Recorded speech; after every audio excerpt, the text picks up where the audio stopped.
leash with me. He's in a crate where he's snarling and growling at people that get too close.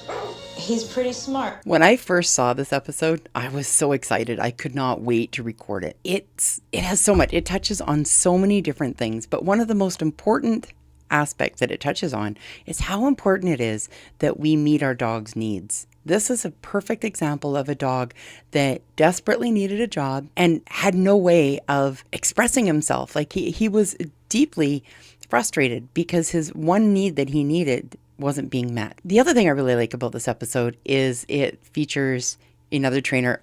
Her name's Colleen, okay? She's a great trainer.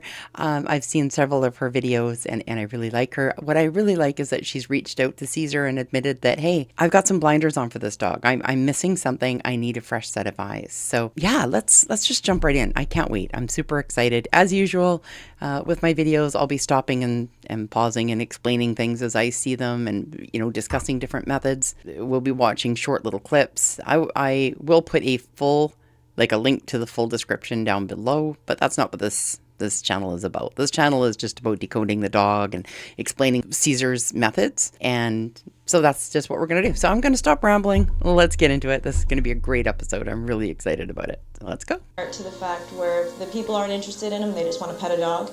He's really nice and friendly. Right here. Like, I know they're just kind of showing the example, but this dog has already shown how many signs, right? He's licking his lips, he's snarling, he's, his head's down, he's very, very defensive, and he's cornered. This is, you can't get any more cornered than this. He's in a cage and he's just giving every sign that he can to give him some space. He's begging for space. And because people keep going up and trying to approach him, he doesn't have any other option. He feels like this is his only option. People aren't listening, so I'm just going to start biting.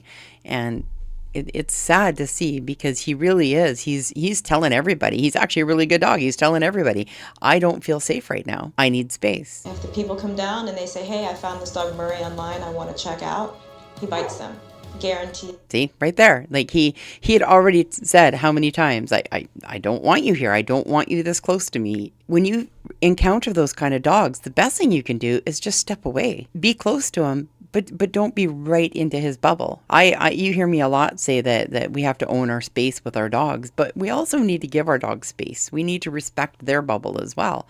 This is a great example of that. The dog is saying loud and clear, I just don't feel safe right now. So pushing yourself onto the dog at that point is not only putting you at risk, but it's disrespecting the dog. If he's worked up, he'll nip at me. Oh, okay. He's excited. Mm-hmm. It's an excitement. When dogs get really excited, they don't have hands like us with, opposable thumbs to be able to, grab things. They use their mouth like we use our hands. And if a dog is already excited and having a hard time settling, that's just what they're going to do. They're going to start using their mouth and mouthing you and punching, or like she said, she was actually punched by the dog. They do everything they can because they have all this excitement and they don't know how to release it or how to ground themselves. So before we go any further, I am going to put my Dogs Decoded 0 to 5 scale. This is what I use every single time I meet a new dog. And it helps kind of describe what I'm seeing as we're going through it. And I will be referencing it throughout the video. So I'm going to put it in here and then I'll be right back in a second. All right. Okay. So I just want to explain my scale. This is a scale that I use when I'm assessing dogs when I go to a client's place. So level 0, they're sleeping, they're out cold, not a problem. Level 1, they're resting, they're awake, they're kind of watching what's going on. Maybe they're doing a gentle pant. Nothing, no, they're not participating. They're not following us around. They're not doing any of that. They're just laying there watching. Level 2, now they're walking around, they're sniffing, they're panting, they're playing with toys respectfully. They're still not getting in our way. They're not bugging anyone. They're with us, being part of the family. Level 3, now they're starting to get excited. Okay, so now we're getting more of a fast tail wag, bodies wagging. Maybe they're whining.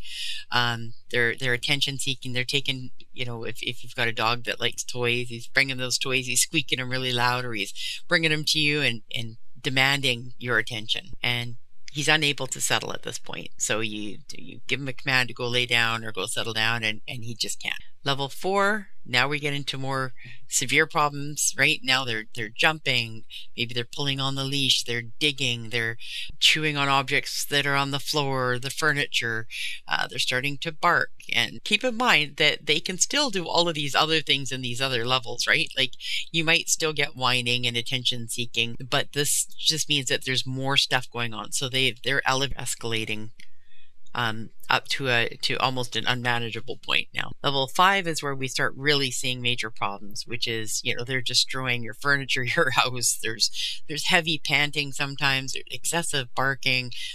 When you walk, they're scanning for threats. It's growling, snarling, fighting, and possibly fighting with a sibling, another dog in the house, or just overall being a little mischief maker.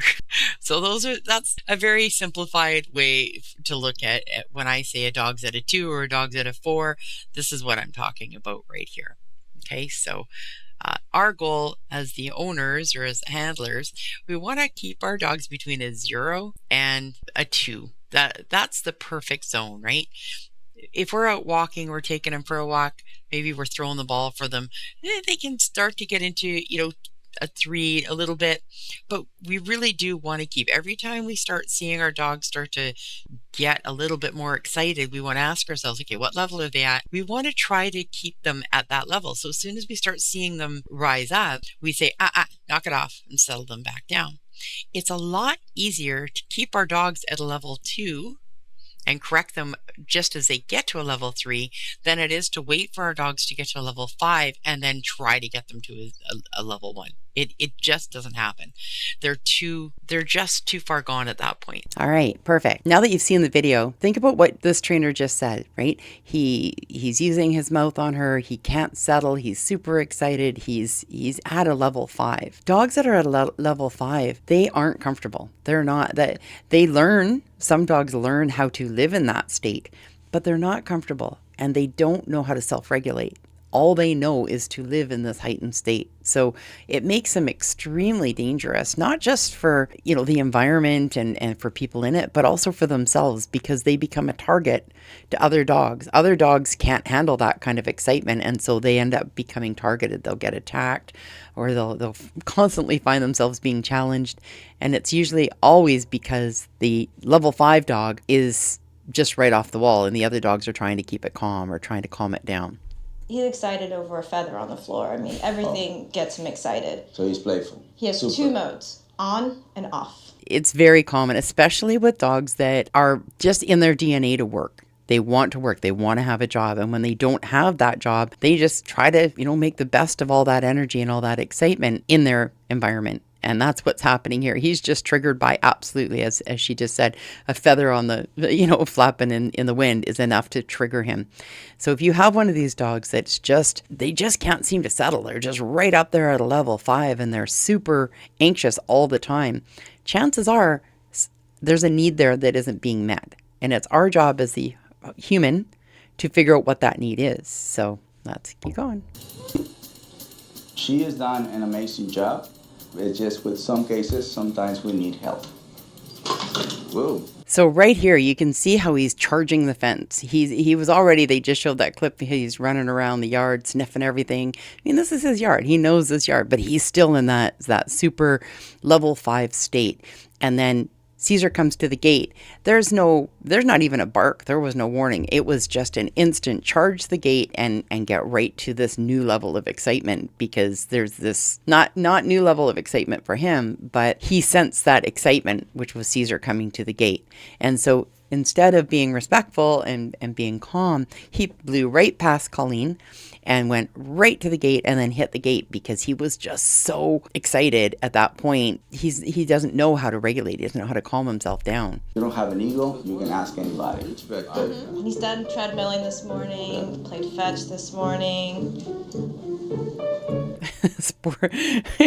It's cute. Like, you look at it and you think, oh, it's cute. But could you imagine living in this state of this level 5 energy at all the time? Like, it would be exhausting, both mentally and physically. And yet he's got such a high drive that he just goes. And, he's never able to get into a rested state. Anything positive that Murray does is because I told him to do it. I told him to sit. I told him to relax. That's a really good example. Or I just want to say there's a difference between a balanced dog and an obedience trained dog. I see this quite a bit with owners coming in and their dogs are super obedient. They will follow direction perfectly fine, but they're still not balanced because the obedience is more of a trick. They've learned to sit, but not calm, lay down, but not relax. It really is, we need to work at the full image and look at it and say, how can I get this dog calm, and then ask for a sit? If all we do is, well, the dog's at a 5 and we're yelling at it or trying to get it to go to a sit,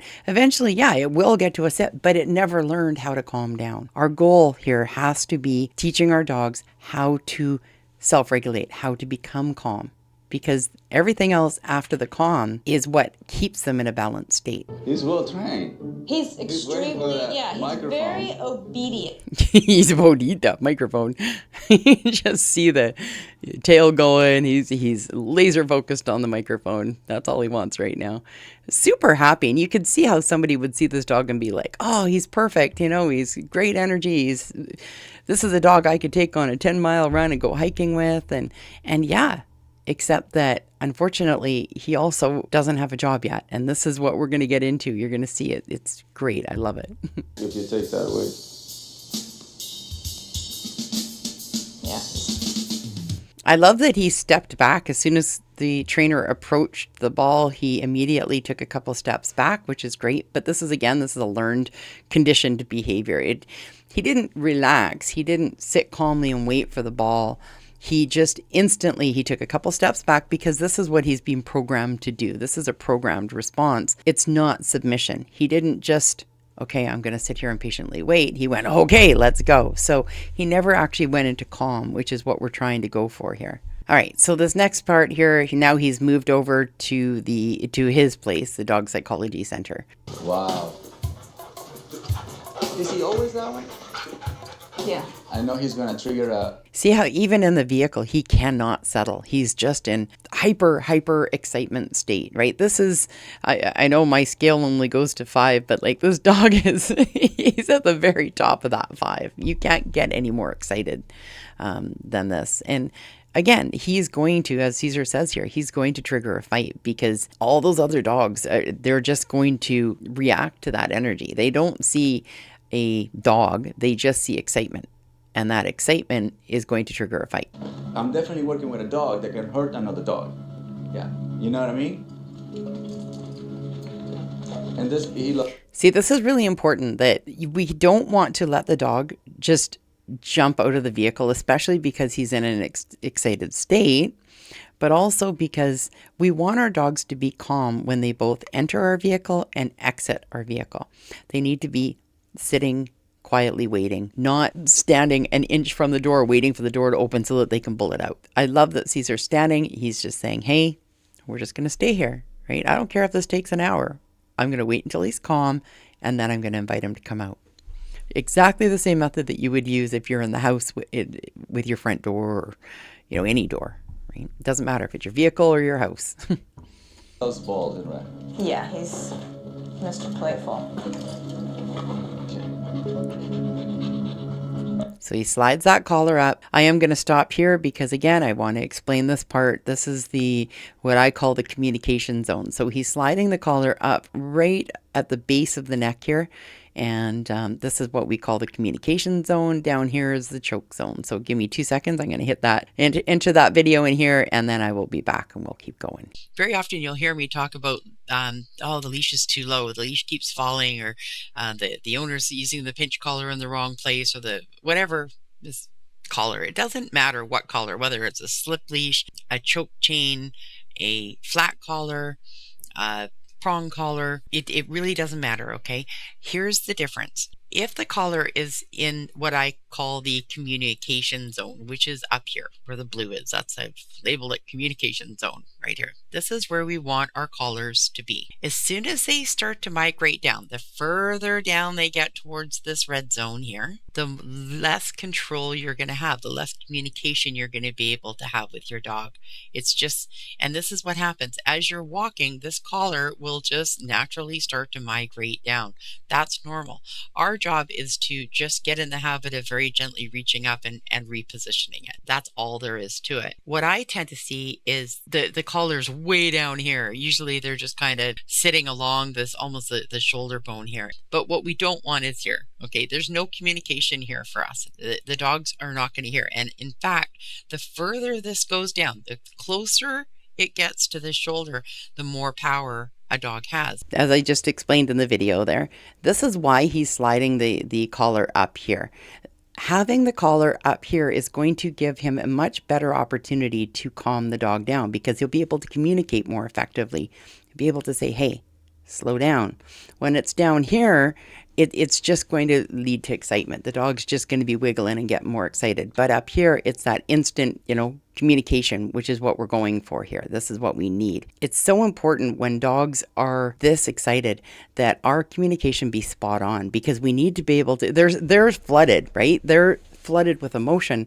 So we need to be able to get in there and be really quick with our, hey, no, this is what I want, not that. So that we can reward the exact moment that we're looking for and ignore all the stuff that we don't want. Now what is the pack going to say? We haven't had this energy in a while. It's frustrating that they only have so much time. So I guess they had no choice but to kind of let him come out.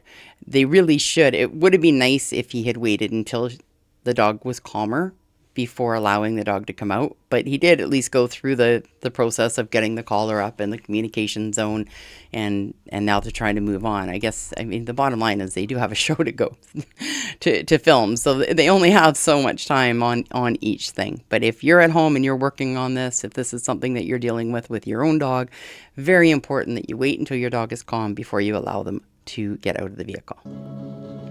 Let's see how Junior see him. No trust. So notice how Junior, the pit bull here, he's very, he's being respectful, but you can tell he's very hesitant. This dog has so much energy and so much self-confidence that Junior's like, whoa, wait a minute. I don't even know you.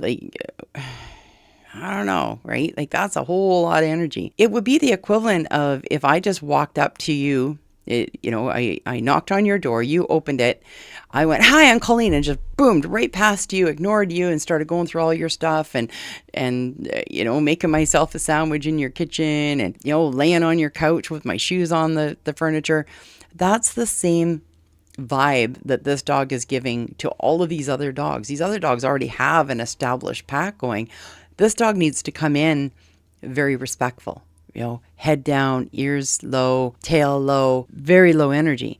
But because he doesn't know what that is, the other dogs are reacting to that. Look, they're all lifting the leg. Look at Apollo. All the way from there, he doesn't trust them. Yeah, I see that. It's hard to see. This one did the leg lift. Junior's doing the leg lift. This is I often describe it as like a cobra strike move, right? They're right before a snake strikes, they coil up and they get ready to strike. That's what that leg is at. That leg is saying, I'm ready. I do not feel safe. I need to be guarded, and I am ready to fight if I have to. And that can cause major problem with the pack. The new guy feeling... I don't know if you noticed that, but even there, Cesar just went up and had to readjust the slip leash. That's the problem with these collar slip leashes. They're great. I love them. They're my number one tool, but you do have to constantly just get in the habit of constantly adjusting them. You always want them up here.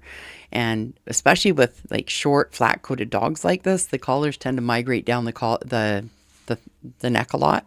So you just get in the habit, every 30 seconds or so, check that collar, make sure it's up here. The higher it is up on the neck, the more communication you're going to have. Look. See, even here, like he's just pushing, zero respect at all. He doesn't care at all that Cesar's here. He is just, his goal is to get through this gate and get at all these dogs. The problem is that kind of energy, that attitude will get him attacked. It will start a fight. Not only can it start a fight with him, but it could also cause the other dogs to redirect and start fighting amongst themselves. Very, very important that the dog be calm before it goes into the fenced area. You know, so for Junior, Murray See, notice how he's not even interested in all these other dogs. Like most dogs, they go into an area like this, they'd be like, hey, I want to sniff all the other dogs. But he's not. His number one goal right now is just to run around and search this whole property and claim everything as his, right? He doesn't care about all the other dogs. All he cares about is exploring.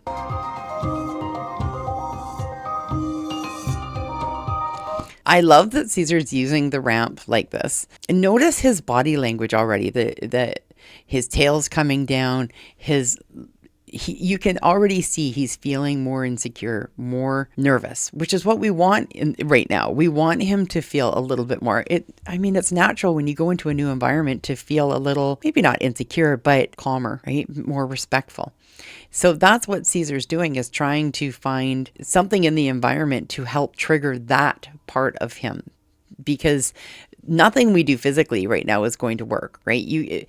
Putting him down, doing an alpha roll, doing any of those things, none of those things are going to help calm him as quickly as finding something like this, where we just find that one thing in the environment. Sometimes it's just having them jump up on a stool or a log. In this case, going up the ramp, if it kind of felt a little, uneasy for him. So that triggered him to go from an excited dominant state to I better be cautious state. And that's what we want. We just wanted him to knock down from a 5 to a 4 and hopefully lower.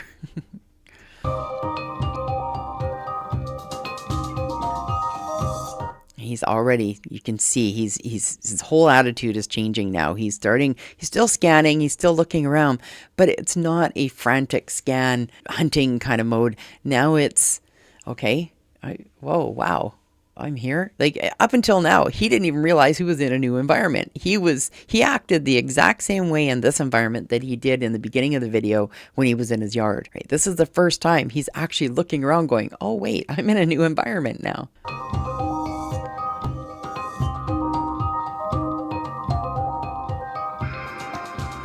Perfect. I think this is the first time we've actually seen him just be calm. Nobody had to ask him.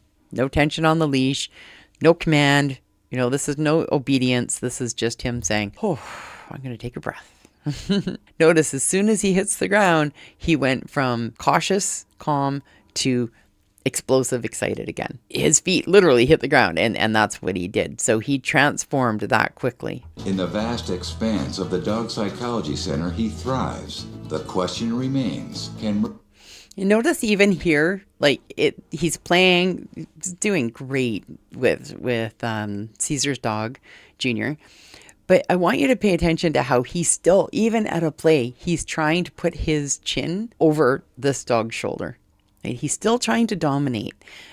He's doing it playful. It's a playful dominant, but he's still wanting to dominate. He's still very, very excited and wanting to be in control of everything. When he comes and drink water, that's a good sign of respect.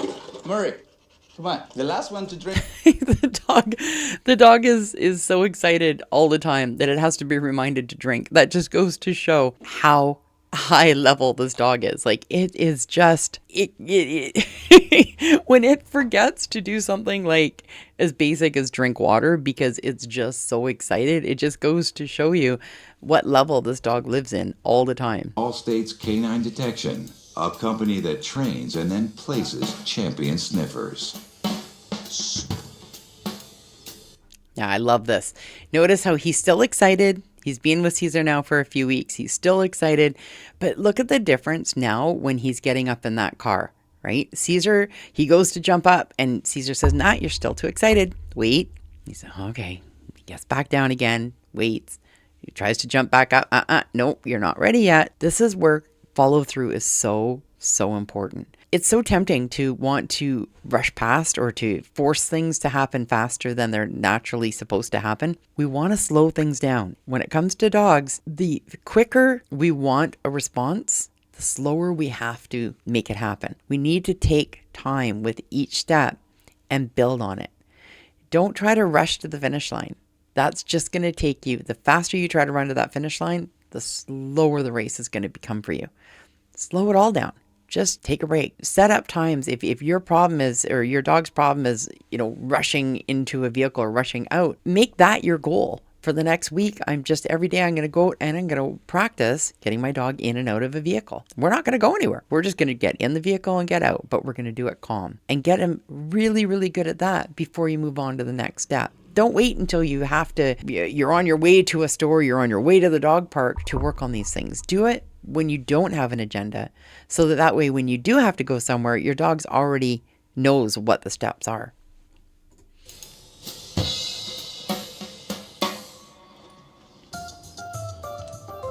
Wow, what a huge difference. You can just see already the dog is just like, okay, I'm in the car. I need to be calm now, right? That's perfect. At Allstate's Canine, Murray will be evaluated by Harlan Lamb Lambert, a former police officer and expert trainer. This is the part that I got so excited about when I first watched this video, because we could all see this dog had a high drive, right? It was pretty clear that even when he went into Cesar's place that first time at the dog psychology center and he ignored all the other dogs, he was just so determined to look for whatever it was, whether it was a ball or a toy or a rock, whatever it was he was focused on. That's all he cared about. And Cesar mentioned it a few times about how he's a great retriever, but he's not possessive over it. He runs, he grabs it and brings it back and then says, okay, and drops it. He doesn't care that the other dogs are going after it.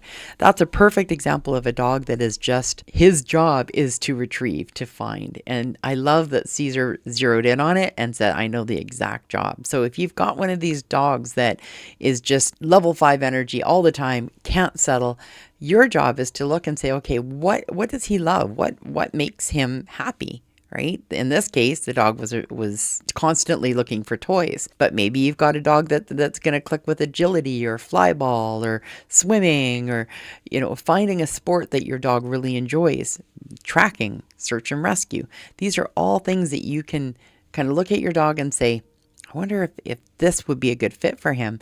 Because you'd be surprised at how often, once a dog has its job, once it knows what its purpose is, everything else just falls into place. Look at him. He's just like, all right. He doesn't even know. This is his first day on the job. And he's like, I got this, man. Just, you hide it. I'll find it. We got it.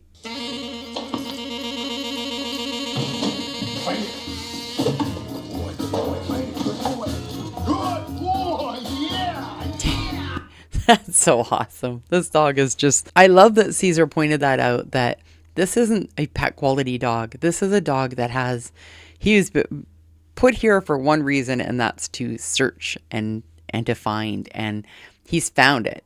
This dog is going to have the best life possible, doing exactly what he was born to do. And instead of trying to force him into a role that he just was never designed for, he would never be fully comfortable as just a pet. Some dogs are perfectly happy laying on the couch all day. This is a dog that needs a job.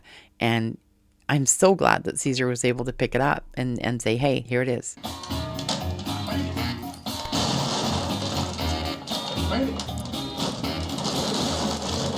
And I love how you notice that, like, he is right on it. He wants it. As soon as that ball gets launched into the ball pit or whatever, he jumps into it, he grabs it, and then jumps out and he just drops it. Because for him, the job was finding it. Once he found it, it's like, okay, I got it. Move on to the next one, right? This dog would be happy if that's all he did all day was just, find something and go back out and find it again. That's what he was designed to do.